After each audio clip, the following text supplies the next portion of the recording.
সবটা তো এখন বলবো না, একটা বলি, ওই সময় তো বলছি। একটা নসিহত শোনাই।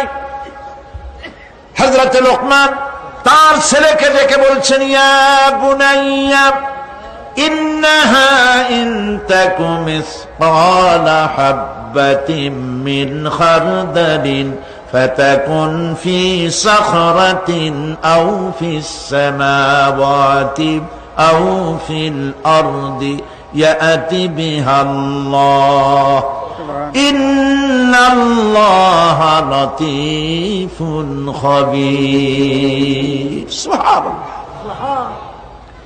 ইয়া বুনাইয়া, ও আমার কলিজার টুকরা। আসলে কথাটা ছিল ইয়া ইবনি, হে আমার ছেলে, কিন্তু তিনি হে আমার ছেলে বললেন না, তিনি ইবনিকে তাসগীর করলেন, বললেন বুনাইয়া, ও আমার কলিজার টুকরা, ও আমার নয়নের পুতুলি। সুবহানাল্লাহ। তার মানে দাওয়াতের টেকনিক আল্লাহ পাক শিখাইছেন কোরআন শরীফে। ধমকাইয়া মানুষ হেদায়েত করতে পারবেন না।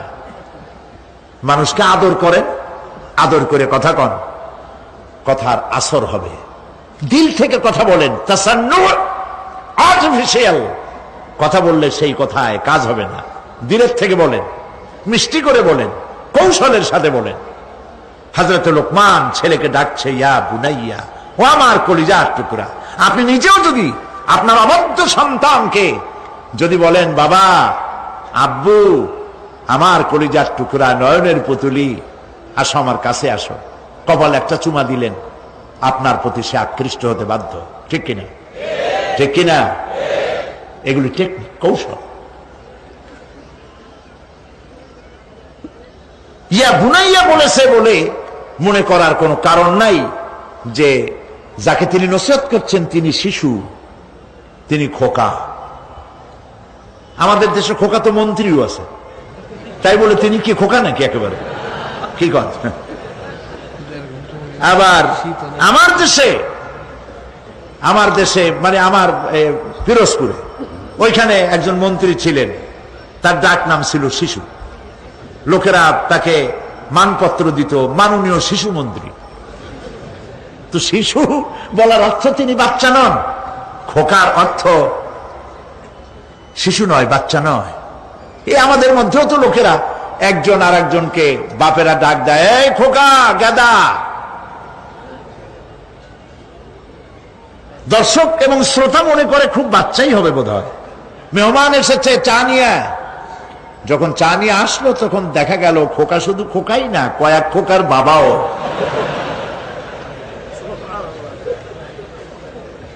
হযরত লোকমান যে নসিহত তার ছেলেকে করেছেন, বোঝার কোনো কারণ নাই যে তিনি ছোট। ছোট হলে এত বড় নসিহত বাচ্চাকে করা যায় না। তিনি যে নসিহত করেছেন তার লোড অনেক বেশি। কি নসিহত? হযরত লোকমান নসিহত করছেন, ইয়া বুনাইয়া ইন্নাহা ইন তাকু মিসকালা হাববাতিন মিন খারদালিন। ও আমার কলিজার টুকরা সন্তান, কোন জিনিস রেণুকার মতো, সরিষার দানার চাইতেও অনেক ছোট, ছোটর চাইতেও ছোট, পরমাণুর মতো ছোট্ট একটি জিনিস যদি ফাতাকুন ফি সাখরাতিন, যদি তা কোন প্রস্তর খণ্ডের মধ্যে যদি আত্মগোপন করে থাকে, কোন মরুভূমির মধ্যে যদি হারিয়ে যায়, আও ফিস সামাওয়াতি, অথবা অন্তরিক্ষে কোন গ্রহ অভ্যন্তরে যদি লুকিয়ে যায়, অথবা সেটা যদি আও ফিল আরদি, অথবা জমিনের কোন পরতে যদি লুক্কায়িত থাকে, ইয়াতি বিহাল্লাহ। আল্লাহ রাব্বুল আলামিন একটি সরিষার 1000 ভাগের 1 ভাগ, একটি কণাও যদি হারায় যায় অন্তরিক্ষে, মহাশূন্যে, সমুদ্রের তলদেশে, মাটির কোন পরতে, আল্লাহ পাক অবশ্যই কিয়ামতে তা উপস্থিত করবেন। আল্লাহু আকবার। ইন্নাল্লাহা লতীফুন খাবীর, তিনি সূক্ষ্মদর্শী। সুবহানাল্লাহ। প্রিয় ভাই সব, এখন আমরা যারা আমাদের জীবনকে বরবাদ করেছি গুনাহ করে, তাদেরকে চিন্তা করতে হবে যে আমরা আল্লাহ পাকের দরবারে উপস্থিত হব এবং সমস্ত কথা এবং কাজের হিসাব সে আল্লাহ পাকের দরবারে আমাদেরকে দিতে হবে। আল্লাহ রাব্বুল আলামিন বলেন, ইয়াউমা তা'তি কুল্লু নাফসিন তুজাদিলু আন নাফসিহা ওয়া তুওয়াফফা কুল্লু নাফসিন মা আমিলাত ওয়া হুম লা ইউযলামুন। সেদিনের চিন্তা করো যেদিন প্রত্যেক ব্যক্তি আত্মরক্ষার জন্য ছুটে বেড়াবে, ব্যস্ত হয়ে যাবে এবং প্রত্যেকের কর্মফল তাকে দেওয়া হবে, কোনোই কমতি করা হবে না, কারো প্রতি জুলুম করা হবে না। আল্লাহ পাক বলেন সেদিন জমিন তার সব রহস্য ফাঁস করে দিবে।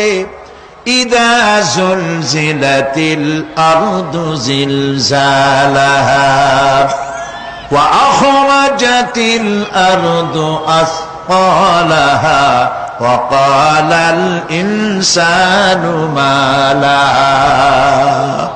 যখন পৃথিবী প্রবল ঝাঁকুনি দেওয়া হবে এই পৃথিবীকে, পৃথিবী তার ভেতরের সবকিছুকে উদ্গীরণ করে দেবে আর মানুষ হয়রান হয়ে বলবে এগুলি কি হচ্ছে?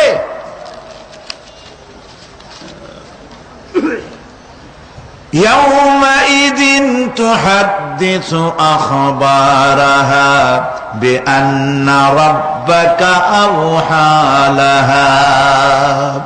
জমিনের উপরে যা কিছু ঘটেছে সেদিন জমিন তার ভেতরের সবকিছু বলে দেবে, কারণ তোমার রব তাকে এমনটি নির্দেশ দিয়েছেন। জমিনে যা কিছু করা হয়েছে জমিন সব উদ্গীরণ করে দেবে, বলে দেবে।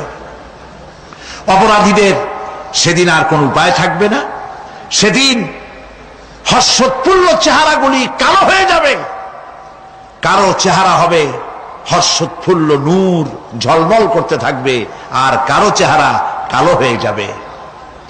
উজুহু ইয়াওমাইযিন মুসফিরাতুন দাহিকাতুন মুস্তাবশিরা ওয়া উজুহু ইয়াওমাইযিন আলাইহা গাবারা। আল্লাহ পাক বলেন কিয়ামতের দিন আমলনামা পাওয়ার পরে কারো চেহারা হাস্যোজ্জ্বল হর্ষোজ্জ্বল ঝকমকে সুন্দর হয়ে যাবে, আর কারো চেহারা কালো হয়ে যাবে। তারহাকুহা কাতারা উলাইকা হুমুল কাফারাতুল ফাজারা। কিয়ামতের দিন কতিপয় চেহারা উজ্জ্বল হয়ে উঠবে, সন্তুষ্ট হবে, হাস্যোজ্জ্বল হবে, ঝলমল করবে, আবার কতিপয় চেহারা কালো হয়ে যাবে।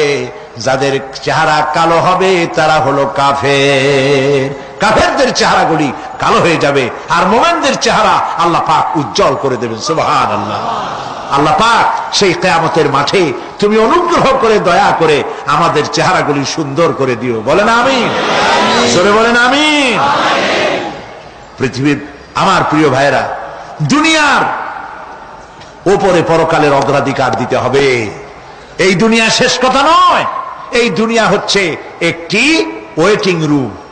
এটা কি বলে? Transit camp. আপনি যাবেন লন্ডন, দুবাইতে, আপনি এখানে যাত্রা বিরতি, এটা আপনার আবাসের স্থল নয়। আপনি যাবেন ট্রেনে করে ঢাকা, পাহাড়তলী রেল স্টেশন, এখনো আছে না পাহাড়তলীতে? পাহাড়তলী রেল স্টেশন, ওয়েটিং রুমে গিয়ে বসছেন, ওইটা আপনার বাড়ি না, ট্রেন আসতে চলে যেতে হবে, ঠিক কিনা? এই জন্য পৃথিবীটা শেষ কথা নয়, আসল জায়গা কোথায় বলেন সবাই? আল্লাহ রাব্বুল আলামিন বলেছেন, কুল হাল নুনাব্বিউকুম বিল আখসারিনা আ'মালা আল্লাযীনা দাল্লা সা'য়ুহুম ফিল হায়াতিদ দুনিয়া ওয়া হুম ইয়াহসাবুনা আন্নাহুম ইউহসিনুনা সুন্না। এরা হচ্ছে তারা। আমি কে কথা বলবো? আল্লাহ পাক বলছেন, কুল, বলুন, হাল নুনাব্বিউকুম বিল আখসারিনা আ'মালা, আমি কি বলে দেব না যে আমলের ব্যাপারে কারা ক্ষতিগ্রস্ত? হ্যাঁ বলবো।